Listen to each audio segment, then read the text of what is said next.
뭐 예전부터 그랬지만 최근에도 교회를 향하는 시선이 곱지만은 않습니다. 긍정적인 시선보다는 부정적인 시선이 훨씬 많죠. 왜 그럴까? 교회가 그 주어진 역할과 책임을 감당하고 있지 못해서 아마 신뢰가 툭 떨어져서 그렇지 않나라고 많은 분들이 평가를 합니다. 그런데요, 예수님께서 세우신 교회는, 즉 예수를 그리스도라고 고백하는 이들이 모인 교회 공동체는 어떻게 살아야 될까에 대해서, 또 어떤 공동체인가에 대해서 우리 예수님께서 잘 말씀을 해주셨습니다. 복음서 여러 군데에서 하나님의 나라 공동체는 어떻게 살아야 된다. 이전에도 하나님 나라의 공동체라고 얘기하는 그런 집단들이 있었죠. 그게 이스라엘 유대인들 사람들이었습니다. 성전에서 예배도 드리고 또 많은 이들이 성경 공부도 하고 또 하나님을 경외하는 삶을 살기 위해 노력도 하고, 그게 하나님의 나라의 모습이었는데 예수님께서 오셔서 뭘까요? 새로운 하나님 나라의 모습을 선포하시고 또 보여주시고 이렇게 살아야 된다고 가르쳐 주셨습니다. 예수님의 제자들이 예수님을 주님이라고 부른 뭘까요? 첫 번째 공동체라고 할 수가 있습니다. 그러면 주님이라고 우리가 예수님을 그리스도를 주님으로 부르는 사람들의 공동체를 교회 공동체라고 한다면 예수님의 제자들의 그 공동체가 교회 공동체죠.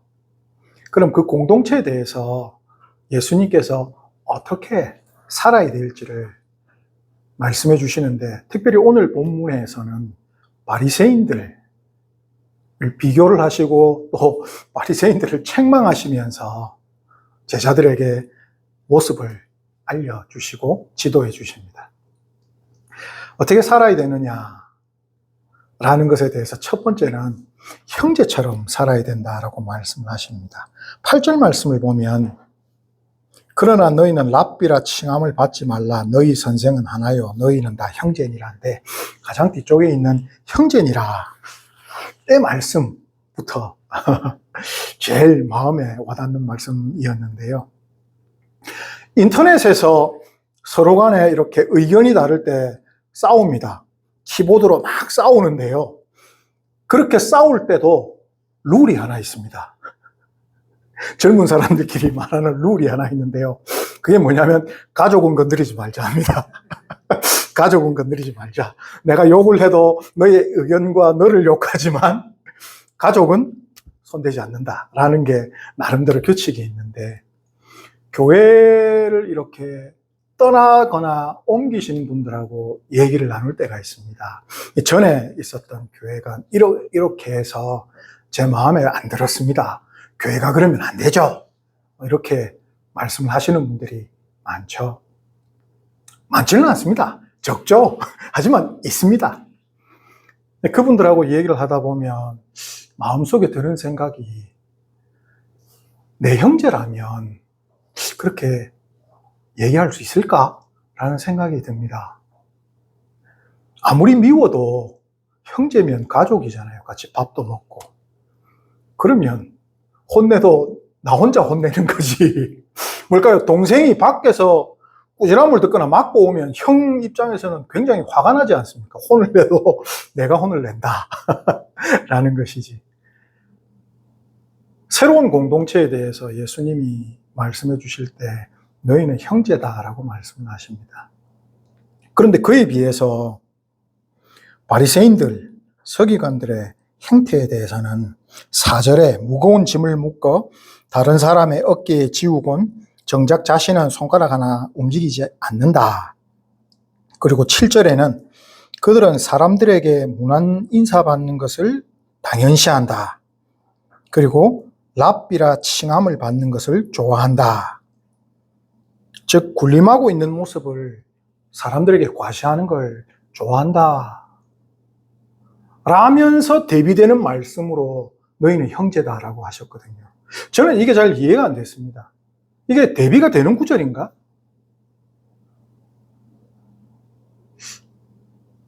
한 10년 전쯤에 한 분을 제가 전도를 해가지고 아주 어렵게 전도를 해서 교회로 모시고 와서 이렇게 그래도 혹시나 교회 제가 목사기 때문에 실수하실까봐 형님 교회 나오시면 뭐 특별히 실수할 일은 없겠지만 그래도 조금 그냥 좀 조심해야 되는 것들이 있습니다 라고 얘기를 했더니 그 형님이 하시는 말씀이 뭐였냐면 교회나 세상이나 같지 않겠나 라는 얘기를 했는데 마음이 뜨끔했습니다.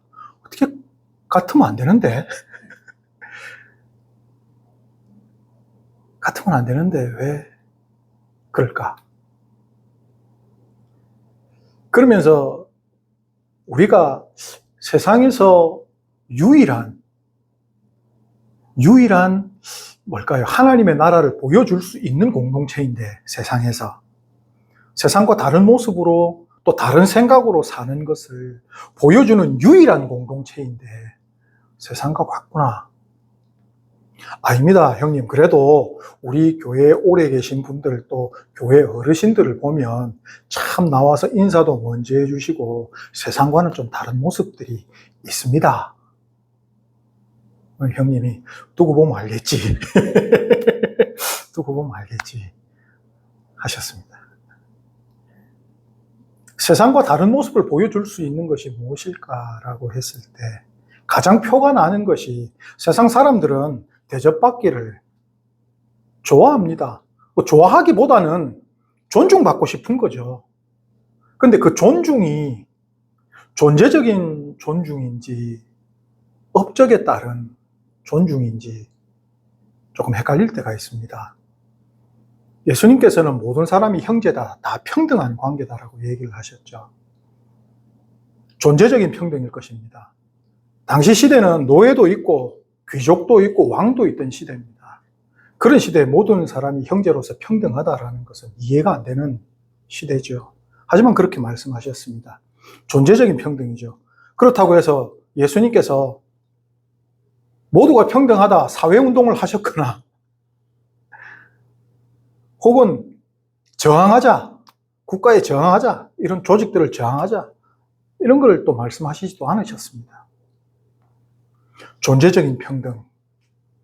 물론 존재적인 평등을 얘기할 때 장유유서라고 나이가 있으시고 살아온 세월이 있으신 분들을 존중하는 마음, 또 나이가 있으신 분들은 좀 어린 친구들, 자라나는 사람들 잘 존중해주고 그들의 얘기를 또 귀담아주고 하는 것이 평등함이겠죠. 하지만 세상 모습과 유사하게 보여지는 바리새인과 서기관들이 공도 많습니다. 예루살렘 성전이 완전히 무너졌을 때 이스라엘을 하나님의 명령에서 벗어나지 않기 위해서 그들에게 성경도 가르치고 경건한 삶을 보여주는 아주 공도 있었죠. 그럼에도 불구하고 예수님께서 하시는 말씀은 그들을 배워서는 안 된다 라고 말씀하십니다. 그들의 마음에는 형제가 없다라는 것을 말씀하신 것이죠. 그러면서 교회 공동체는 어떤 공동체냐고 두 번째로 말씀하시는 것이 무엇이냐면 9절에서 10절 말씀입니다. 땅에 있는 자를 아버지라 하지 말라. 너희 아버지는 한 분이시니 곧 하늘에 계신 이시니라. 또한 지도자라 칭함을 받지 말라. 너희 지도자는 한 분이시니 곧 그리스도시니라. 유교 사회에서 가장 힘든 말씀입니다. 유교 사회에서. 왜 제가 이 말씀을 기억하냐면 저희 할아버지께서 생존해 계실 때 제가 어릴 때인데요. 이 말씀을 읽고 할아버지한테 질문했던 적이 있습니다. 할아버지, 이러면 안 된다던데요 라고 했을 때 할아버지 말씀이 그러면 안 되지 하셨거든요. 지금 와서 다시 주석을 찾아보고 이게 무슨 뜻일까 참 고민을 많이 했습니다. 아니 땅에 있는 사람 아버지가 계신데 어떻게 아버지라고 부르지 마라 그러지? 라고 했을 때 당시의 문화를 조금 이해를 하니까 이 구절이 너무 이해가 잘 되는 것입니다. 당시에 주님이라고 부르는 것이 일상생활화되어 있습니다. 나보다 좀 잘났고 내가 뭔가를 좀 얻어내야 되고 할 때 상대편을 높이기 위해서 주님, 큐리오스라는 표현을 씁니다. 그런데 아버지라는 표현도 쓰더라고요. 이거는 무엇인가 했을 때 주님보다 조금 더 뭘까요? 위대한, 또 내가 주님보다 조금 더 받아낼 수 있는 수준이라고 할 때는 아버지라고 표현을 하더라고요. 그러니까 땅에 있는 사람을 아버지로 표현하지 말라라고 하신 것을 현대적으로 생각을 한다면 가끔씩 성도님들하고 얘기를 할 때 우리 목사님 말씀을 하나님 말씀처럼 따르는 분들, 너무 목사된 입장에서는 너무 좋은 분들인데 한편 생각을 해보면 목사와 하나님은 동격이 아니죠. 하나님의 말씀과 목사의 말씀은 동격이 아닙니다. 그 뜻이더라고요. 이게 무엇이냐? 오로지 하나님만을 아버지라고 얘기해라. 이해가, 마음속으로 그냥 이해가 가지더라고요. 하나님 중심의 공동체라는 겁니다. 교회는 하나님 중심의 공동체에서 형제들끼리 살아가는 공동체라는 것이죠. 하나님 중심이 무엇일까라고 했을 때 우리는 하나님의 말씀을 들을 때 순종해야 된다. 다 알고 있죠. 그런데 하나님의 말씀이 선포될 때 선포하는 그 사람의 말을 저 입에서 나왔으니까 뭘까요? 목사의 권위가 어디 있느냐라고, 참 목회자의 권위가 어디 있을까라고 선생님 목사님한테 참 많이 질문을 했었습니다. 단호하게 말씀하셨습니다. 제 선생님 목사님은 뭐라고? 그런 게 어디 있어? 그런 게 어디 있어? 말씀하셨습니다. 그렇죠. 그러나 바리새인과 서기관들은 그걸 원한 것입니다. 내가 얘기했으니까, 내가 깨달은 것이니까, 야, 내가 이렇게 해석해 주잖아, 성경을 너희들에게. 없는 내용이잖아. 마치 내 지혜로서 내가 알려주는 이대로 하면 되는 것처럼 얘기를 하는 것입니다. 하나님이 주신 지혜죠. 그걸 깨닫게 해주신 하나님의 주신 지혜를 그냥 하나님께서 이렇게 깨닫게 해주셨습니다 라고 또 고백하는 것이 하나님 중심이겠지요. 마치 내가 습득하여서 내가 머릿속에서 모든 것을 융합해서 만들어내는 것처럼 얘기하는 그것. 세상 지식 다 가진 것처럼 얘기하는 그것. 그래서는 안 된다. 하나님 중심으로 하나님이 주신 지혜로서 얘기하고 겸손함으로써 나아가는 것이죠. 그러면서 예수님께서 하나 더 말씀하십니다. 11절, 12절 말씀을 보면 너희 중에 큰 자는 너희를 섬기는 자가 되어야 하리라. 누구든지 자기를 높이는 자는 낮아지고 누구든지 자기를 낮추는 자는 높아지리라. 라고 말씀하십니다. 그 겸손하라라는 동양적 사상과는 다른 것 같습니다. 뭘까요? 어떤 리더십을 말씀하시는 것일까요? 라고 했을 때 내가 낮아짐으로 해서 다른 사람을 높여준다. 하나님 나라에서는 큰 자가 낮은 자이다. 그러면 큰 자가 작은 자를 높여주면 작은 자는 다시 큰 자가 돼서 또 낮아질 수 있는 겸손의 선순환이 일어나는 것이죠. 상당한 리더십이라고 생각합니다. 1980년도 이후로 리더십들이 개발되면서 리더십의 단계가 나오거든요. 이게 군에서 또 경영학에서 얘기하는 것인데 첫 번째 수준의 리더십은 지위에서 나왔습니다. 그 사람의 지위에서. 그런데 탈지위의 사회가 들어서면서 관계 위주로 나옵니다. 관계의 리더십이 등장을 하죠. 예를 들면 저 선생님하고 나하고는 친하니까 내가 저 선생님 과목의 공부를 해야 되겠다. 좋아하니까. 라는 것에서 현대시대가 점점 빡빡해지면서 실력의 리더십이 나오기 시작합니다. 저 선생님 인성은 또 말은 거칠게 하더라도 실력이 있으니까 내가 저 선생님한테 가서 배워야지. 그리고 2000년도에 와서 들어선 제일 최근의 리더십이 무엇이냐면 나도 실력이 있으면서 다른 이들도 실력을 올려주는 리더십입니다. 같이 슈퍼 리더십이라고 그러죠. 다른 이들도 올리면서 나도 올려주는. 물론 이 외에 하나 더 있습니다. 주어지는 리더십. 이건 이제 경영에서 얘기하는 것이 아니라 저희 성도들끼리만 얘기하는 것이기 때문에 빼고요.